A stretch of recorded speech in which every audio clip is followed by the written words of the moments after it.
Hello अस्सलाम वालेकुम friends.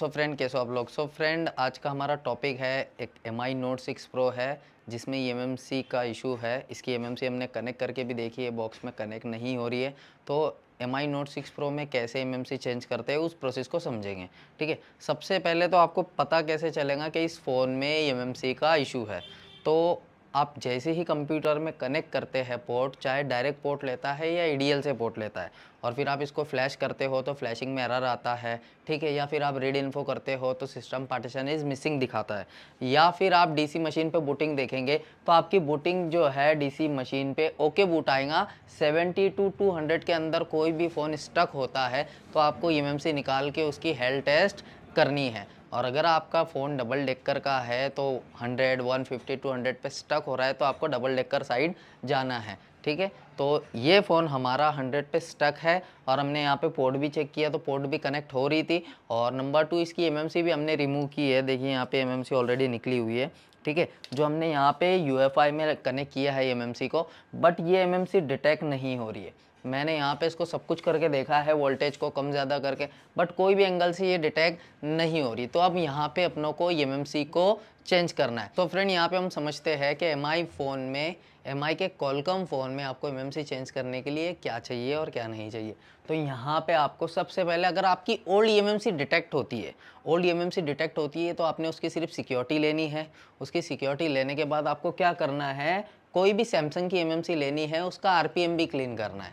RPM भी क्लीन करने के बाद आपको सीधा write normal file with dev CFG से आप फ्लैश करेंगे तो आपका सिक्योरिटी भी आ जाएगा और आपके फ़ोन का आईएमईआई नंबर भी आ जाएगा। लेकिन इस फ़ोन की एमएमसी ही डिटेक्ट नहीं हो रही है तो मुझे यहाँ पे सिक्योरिटी भी रिपेयर करनी पड़ेगी। अब सबसे पहले इस प्रोसेस को समझिए आप। सबसे पहले आपको सैमसंग की एमएमसी चाहिए। ठीक है, सैमसंग की एमएमसी आपको मिल गई। अब नंबर 2 ऑप्शन ये है कि आपको रीड करनी है ओल्ड सिक्योरिटी में से, ओल्ड ईएमएमसी में से सिक्योरिटी, लेकिन अपनी ओल्ड ईएमएमसी ही डिटेक्ट नहीं हो रही। तो अपनों को ये पांचों स्टेप करनी पड़ेगी। अगर मेरी ओल्ड ईएमएमसी डिटेक्ट हो जाती तो मैं डायरेक्ट लास्ट स्टेप भी कर देता तो मेरा काम हो जाता। अब लेकिन मुझे यहाँ पे मेरी ये ओल्ड जूनी एमएमसी जो इसमें लगी हुई थी वही डिटेक्ट नहीं हो रही, तो मुझे ये 5 स्टेप पूरी करनी पड़ेंगी। अभी मेरे पास सैमसंग की एमएमसी है, देखिए यहाँ पे मैंने रखा हूँ, और ये 128 GB की, मतलब मेरा फ़ोन जो है 128 GB बन जाएगा। ठीक है, अभी मुझे क्या करना है, यहाँ पे सबसे पहले यूएफआई से आरपीएम भी क्लीन करना है, या जेटैक है आपके पास तो उससे भी कर सकते हैं। आपने आरपीएम भी क्लीन कर दिया, उसके बाद आप बाकी की जो प्रोसेस है वो यूएमटी से भी कर सकते हैं। ठीक है, तो हम यहाँ पे यूएफआई से आरपीएम भी क्लीन करेंगे और सिंपली फिर आपको क्या करना है, ईएनजी फाइल को राइट करना है। अब ईएनजी फाइल को राइट क्यों करना है, क्योंकि ईएनजी फाइल राइट करने से आपका डाइक पोर्ट डायरेक्ट एनेबल हो जाता है और आप उसकी सिक्योरिटी को इजीली रिपेयर कर सकते हैं। सिक्योरिटी रिपेयर करने के बाद आपको क्यूसीएन राइट करना है। अब आपकी फाइल जो है वो ईएनजी थी तो क्यूसीएन भी आपको ईएनजी ही लगेंगी। ये प्रोसेस मैंने आपको ऑलरेडी बताया था। अब मैं आपको ये प्रोसेस बताने वाला हूँ कि मेरे फ़ोन की ओल्ड ईएमएमसी तो डिटेक्ट नहीं हो रही है लेकिन मुझे सिक्योरिटी रिपेयर करना है। तो मैं क्या करूंगा, सबसे पहले आरपीएमबी को क्लीन करूंगा, उसके बाद मैं डायरेक्ट लास्ट स्टेप पे आ जाऊंगा, write normal flash file with dev CFG. मैं इसी फाइल पे आपको आईएमईआई रिपेयर करके बताऊंगा। अब फ्रेंड वो कैसे हो जाएंगी, क्योंकि मेरे पास नोट 6 प्रो की जो फ्लैश फाइल थी वो बहुत ओल्ड वाली है, MIUI 10 वगैरह है, उसमें मैं मेरी डेव सीएफजी डालूंगा और मुझे पता है उस वर्जन में सिक्योरिटी ईजिली रिपेयर हो जाती है।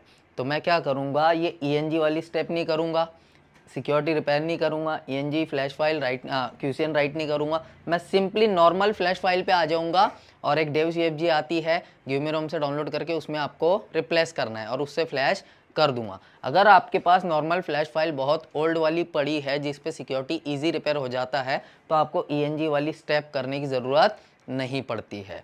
ठीक है, तो चलिए यहाँ पे हम करते हैं ईएमएमसी को। तो देखिए यहाँ पे मेरी जो पुरानी एमएमसी है वो तो डिटेक्ट नहीं हो रही। ठीक है, तो मैं यहाँ पे एक सैमसंग की एमएमसी लिया हूँ, चेक करते हैं इसको।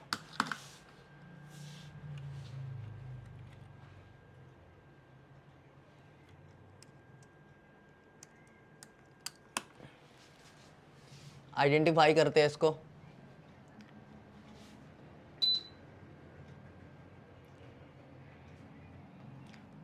सो फ्रेंड देखिए, हमने जो हमारे पास एक एमएमसी थी, सैमसंग की एमएमसी थी, तो उसको हमने यहाँ पे डिटेक्ट किया है। देखो यहाँ पे आपको दिखा रहा हूँ, ये सैमसंग की एमएमसी है। आप यहाँ पे भी चेक करेंगे मैन्युफैक्चर, तो यहाँ पे सैमसंग की एमएमसी है और ये उसका प्रोडक्ट नेम है, ये उसका सीआईडी है और ये मैन्युफैक्चर डेट है। अभी यहाँ पे देखिए अपन यहाँ पे आरपीएमबी लॉक है, तो अपनों को आरपीएमबी को क्लीन करना पड़ेगा। और फ्रेंड यहाँ पे है ये 128 जीबी की एमएमसी। देखिए तो ये फ़ोन आपका 128 जीबी बन जाएगा। अभी अपनों को सबसे पहले इसकी आरपीएमबी को क्लीन करना है। आरपीएमबी क्लीन करने के लिए एकदम सिंपल है, यहाँ पे आपको स्पेशल टास्क पे आना है।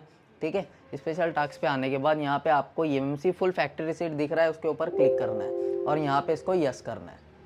अब यहाँ पे ये इसका आरपीएमबी को क्लीन करेगा या आपको वेट करना है। ये क्या करता है, खुद ही एफएफयू फाइल को रीड करता है और उसके ऊपर राइट करता है। अगर फेल भी हो जाता है तो अपन यहाँ पे मैन्युअली भी कर सकते हैं। तो देखिए यहाँ पे नज़दीक लेके आइए, फरदीन सर यहाँ पे प्रोसेस चल रही है।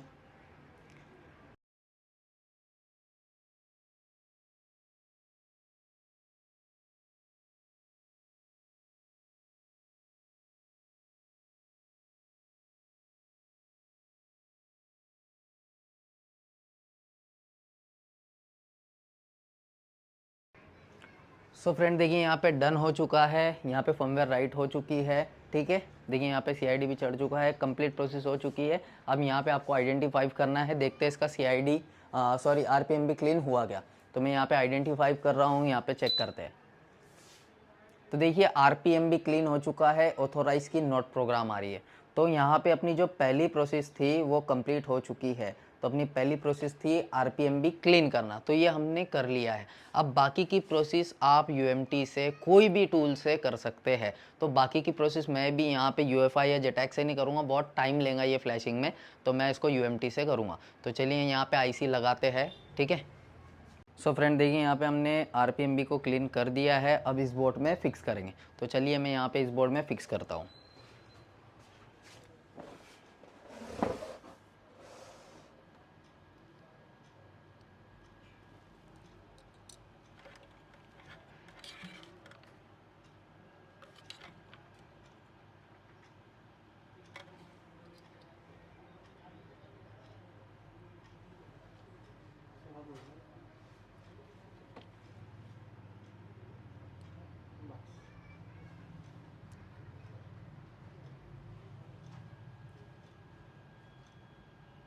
ठीक है, आईसी लगाते हैं। आईसी लगाने के लिए आपको क्या करना है, थोड़ा बोर्ड को हिट कर देना है।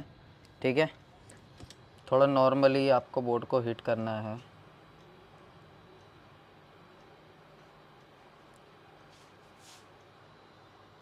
बोर्ड को हिट करने के बाद थोड़ा सा यहाँ पे सेंटर में आपने पेस्ट को लगाना है। ठीक है, पेस्ट लगाने के बाद यहाँ पे आपकी आईसी रखनी है।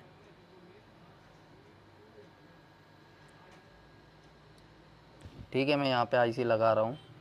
अब इसको थोड़ा सा मैच करना है। ठीक है, और यहाँ पे हिट देना है। थोड़ा वेट करना है, आईसी खुद ब खुद आपकी जगह पे जाएंगी।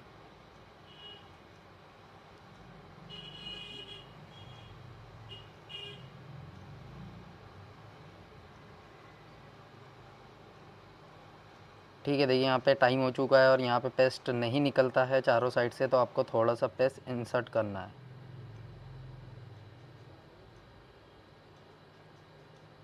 ठीक है, पेस्ट इंसर्ट करने के बाद वापस हिट करना है बोर्ड को।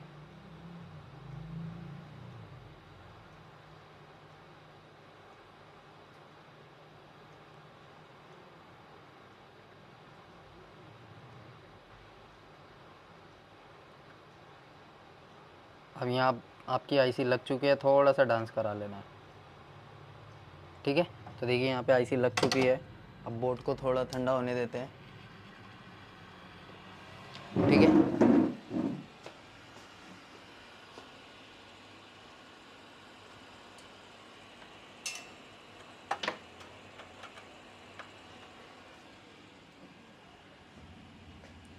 सो फ्रेंड देखिए हम यहाँ पे अब यूएमटी से उसको फ्लैश करेंगे।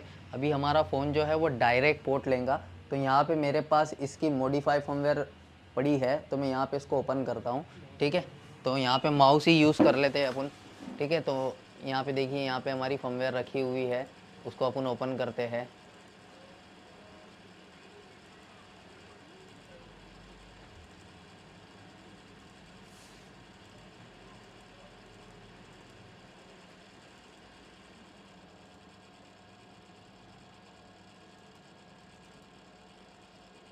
सो फ्रेंड देखिए, अगर आपको नोट 6 प्रो में डायरेक्ट आपको जो है IMEI रिपेयर करना है तो आप MIUI 11 0.3.0 ये फ्लैश फाइल डाउनलोड करते हैं और उसमें आपकी जो MMC चेंज वाली फाइल है DFCFG रिप्लेस करते हैं, उससे फ्लैश करते हैं। उसके बाद उसमें आप इजीली IMEI रिपेयर कर सकते हैं।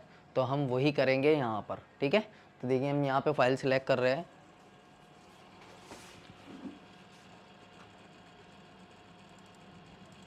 ठीक है। अब यहाँ पे फ़ोन को कनेक्ट करेंगे और फ्लैश करेंगे।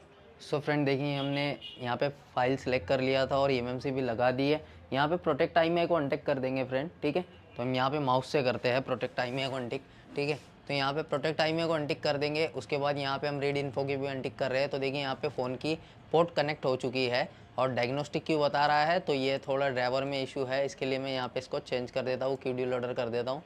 देखिए यहाँ पे QD लोडर आ चुका है, ठीक है। अब यहाँ पे सिंपली आपको UMT से फ्लैश करना है। तो यहाँ पे मैं फ्लैश पे क्लिक कर रहा हूँ। अब यहाँ पे वेट करना है आपको, फ्लैशिंग में टाइम लेगा थोड़ा।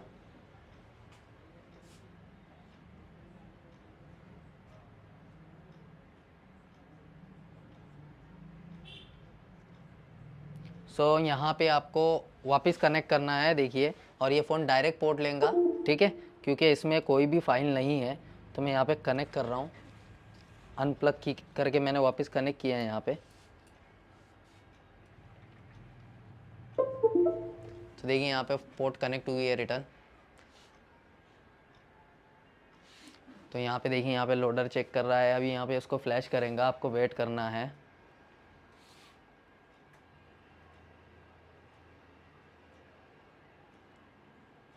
डिटेक्ट चिप डिटेक्ट हो गई, मतलब MMC अपनी परफेक्ट लगी है। अब यहाँ पे ये फ्लैशिंग हो रही है। तो यहाँ पे वेट करना है 2-3 मिनट, यहाँ पे फ्लैशिंग में लेगा, फिर अपना फ़ोन ऑन हो जाएगा। इधर ही दिखाइए फरदीन सर, इसको फ्लैश होने दीजिए।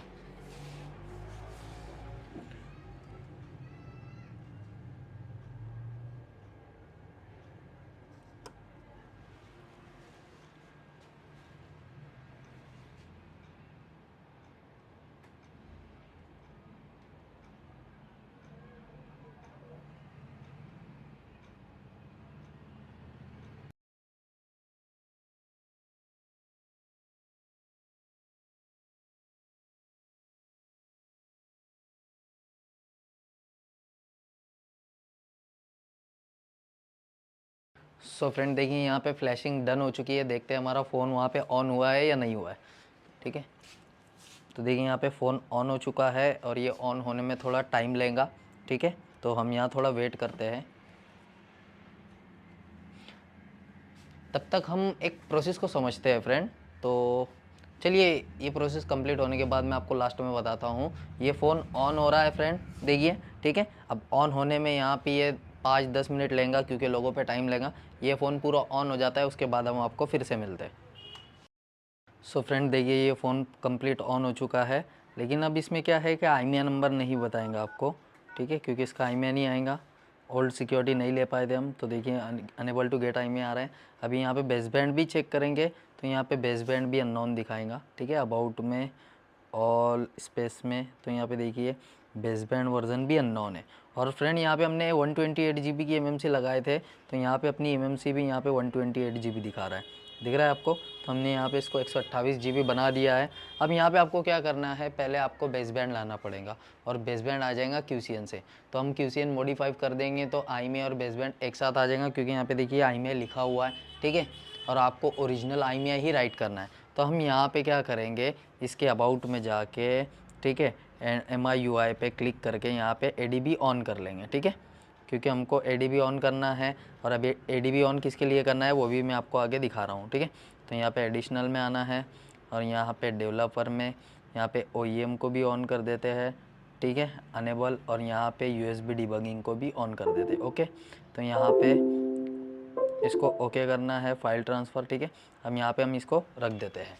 तो देखिए यहाँ पे हमने ADB ऑन किया है। अब हमने ADB ऑन क्यों किया है, क्योंकि हमको यहाँ पे इसका डायग्नोस्टिक पोर्ट ऑन करना पड़ेगा फ्रेंड, ठीक है।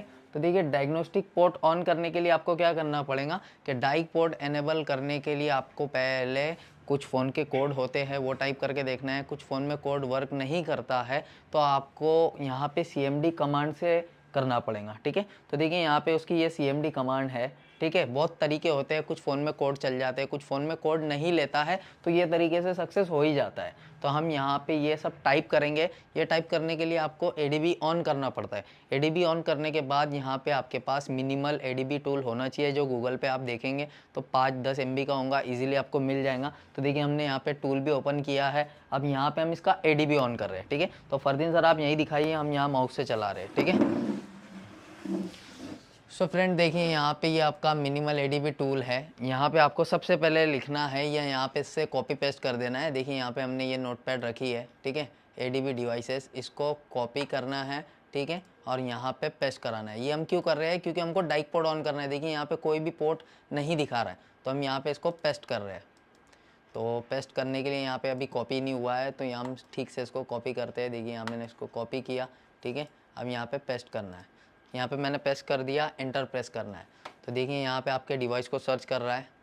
तो देखिए यहाँ पे डिवाइसेस सक्सेसफुली कनेक्टेड हो चुका है। यहाँ पे ऐसा कुछ लिखा हुआ आना चाहिए आपको डिवाइसेस के आगे, मतलब आपका एडीबी मोड पे कनेक्टेड है। अब आपको क्या करना है, उसके नीचे क्या लिखा हुआ था उस कमांड को कॉपी करना है और पेस्ट करना है। तो यहाँ पे एडीबी शेल है, तो यहाँ पे हम लेंगे, कॉपी करेंगे इसको और लिखेंगे एडीबी शेल, यहाँ पे पेस्ट कर देना है। पेस्ट करने के बाद इंटर करना है। उसके बाद क्या था, अपना एसयू था, तो उसको तो टाइप कर देंगे सिंपली कि एसयू टाइप कर दिया, इंटर करना है। अब एसयू के बाद अपनी लास्ट कमांड क्या थी, देखिए यहाँ पे एसयू था, उसके बाद ये अपनी लास्ट कमांड है, इसको यहाँ से कॉपी करना है, ठीक है।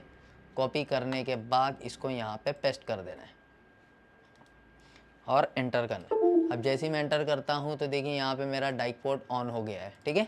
ये हमने डाइक पोर्ट ऑन क्यों किया फ्रेंड, क्योंकि कॉलकम में दो टाइप के पोर्ट होते हैं। एक होता है ईडीएल पोर्ट, जिसको बोलते हैं क्यूडी लोडर पोर्ट 9008 का, और एक होता है diag port. QD loader port होता है आपके फ्लैशिंग के लिए, और डाइक पोर्ट होता है जिससे आप बेसबैंड और आईमिया रिपेयर कर सकते हैं। तो यहाँ पे अपनों को बेसबैंड और आईमिया दोनों ही रिपेयर करना है, इसके लिए हमको डाइक पोर्ट ऑन करना पड़ा। तो देखिए यहाँ पे डाइक पोर्ट ऑन हो गया। अब अपनों को यहाँ क्यूसीएन चढ़ानी है, कोई भी टूल से अपन चढ़ा सकते हैं, यूएमटी, मिरेकल, XYZ, QPST, कोई भी कॉलकम का टूल है उससे अपन क्यूसीएन को राइट कर सकते हैं। तो हम यहाँ पे यूएमटी का यूज़ करेंगे, ठीक है। तो यूएमटी में भी जीएसएम वाला इंटरनेशनल वाला जो टूल है उसको यूज़ कर रहे हैं, ठीक है। तो देखिए यहाँ पे ये टूल ओपन है ऑलरेडी, डाइक पोर्ट ऑन हो चुकी है। यहाँ पे स्कैन करना है। स्कैन करने के बाद देखिए ये पोर्ट आ चुकी है। यहाँ पे लोड क्यूसीएन करनी है। लोड क्यूसीएन के पास देखो हमने यहाँ पे मॉडिफाई करके रखी है हमारी, मैंने इससे पहले की वीडियो में आपको बताया था कैसे मॉडिफाई करना है, ठीक है। यहाँ पे इसको सिलेक्ट कर रहे हैं। अब ये हमने इसमें आईमिया डाला था हमारा, तो यहाँ पे आ चुका है, ठीक है। यहाँ पे इसको पैच आईमिया करते हैं, 1-2 सेलेक्ट करते हैं और यहाँ पे राइट कर देंगे। अगर आपको ये आईमिया नहीं चाहिए, आपका ओरिजिनल आईमिया है, तो आप वहाँ से ये आईमिया को हटा के वो कर सकते हो, चेंज कर सकते हो, ठीक है। तो देखिए यहाँ पे ये हमारा जो ओरिजिनल आईमिया है वही आपको राइट करना है, ठीक है, क्योंकि ये हमारा ओरिजिनल आईमिया है, हमने क्यूसीएन मॉडिफाई करके रखी थी ऑलरेडी, तो हमने वही सिलेक्ट किए। देखिए हमारी ऑलरेडी मॉडिफाई क्यूसीएन पड़ी हुई थी, तो हम यही क्यूसीएन इस पर राइट करेंगे, ठीक है। आपको कोई भी ऐसा आपके हिसाब से नहीं करना है, जो आपका ओरिजिनल आईमिया है वही राइट करना है, वरना ये जो है देश के साथ गद्दारी है, ये आपको बिल्कुल भी नहीं करनी है। ये तभी चेंज करना है आपने जब आपको कोई भी क्यूसीएन आप सिलेक्ट कर रहे हो और उसमें आपका आईमिया नहीं है, आपने क्यूसीएन को मॉडिफाई नहीं किया, तब आपने ये आईमिया अपना जो फ़ोन पे लिखा हुआ है या फिर कस्टमर से बिल लेके वो उस पर राइट करना है। तो हम यहाँ पे सिंपली राइट कर रहे हैं।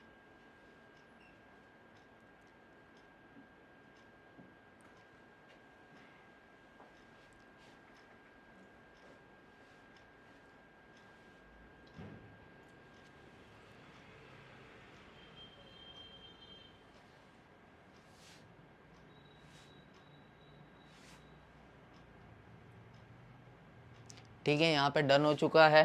तो अब यहाँ पे हम फ़ोन को रिबूट करेंगे। मैन्युअली रिबूट करना पड़ता है, ऑटोमेटिक रिबूट होता नहीं है। सो देखिए मैं पहले आपको दिखा देता हूँ, चलो रिबूट करते हैं।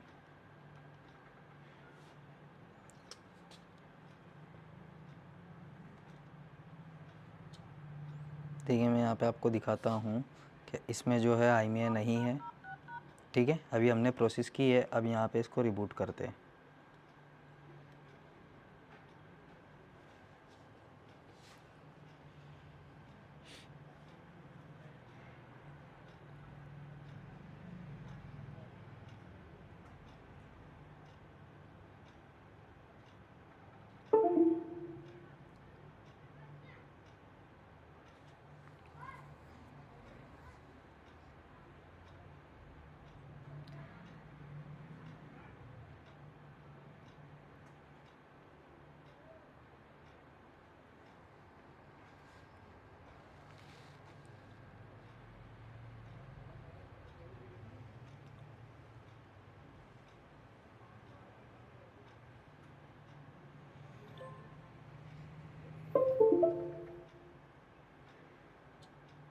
तो देखिए यहाँ पे IMEI नंबर चेक करते हैं। तो देखिए यहाँ पे अपना IMEI नंबर आ चुका है, ठीक है। तो ये हो चुकी है कंप्लीट प्रोसेस, ठीक है। तो कंप्लीट प्रोसेस हो चुकी है। देखिए मैं आपको IMEI भी दिखाता हूँ फिर से, ठीक है।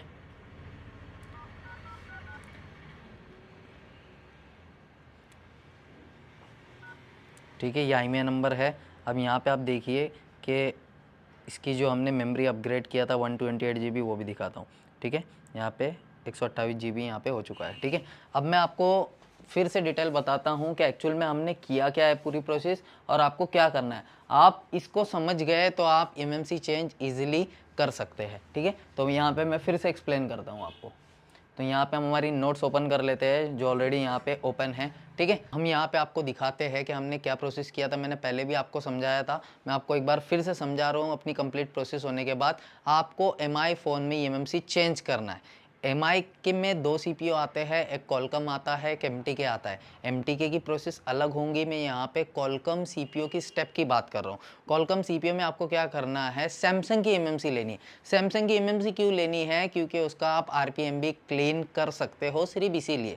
या फिर आपको RPM भी क्लीन वाली MMC चाहिए तो टेक्नो के कोई भी फ़ोन में से आप MMC ले लो, उसकी जो RPM भी है वो कंपनी से ही क्लीन आती है। तो सबसे पहले अपनों को RPM भी क्लीन MMC चाहिए। या फिर अपन सैमसंग की MMC क्यों लेते हैं, क्योंकि उसका ईजिली RPM भी क्लीन UEFI JTAG से हो जाता है, उसकी FFU राइट हो जाती है, ठीक है। तो हमने यहाँ पे सबसे पहले RPM भी क्लीन किया। उसके बाद आपको क्या करना है, अगर ओल्ड MMC डिटेक्ट होती है, उसकी सिक्योरिटी मिल जाती है, तो आपको सिक्योरिटी को रख लेना है कॉपी करके। पुरानी MMC में से नवी MMC लगानी है, RPM भी क्लीन करना है, नॉर्मल फ्लैश फाइल से फ्लैश करना है विद डेव CFG के साथ, और आपको वो ओल्ड सिक्योरिटी डाल देनी है। लेकिन हमारे केस में ऐसा था कि पुरानी ही MMC ही डिटेक्ट नहीं हो पा रही थी, तो हमने क्या किया, डायरेक्ट न्यू MMC ली, उसका RPM भी क्लीन किया। और ये जो ENG वाली स्टेप है ये हमने नहीं की, क्योंकि हमारे पास नोट 6 प्रो की ऐसी फ्लैश फाइल पड़ी हुई है कि जिससे आप इजीली IMEI रिपेयर कर सकते हो। उस फाइल की लिंक मैं नीचे वीडियो के डिस्क्रिप्शन में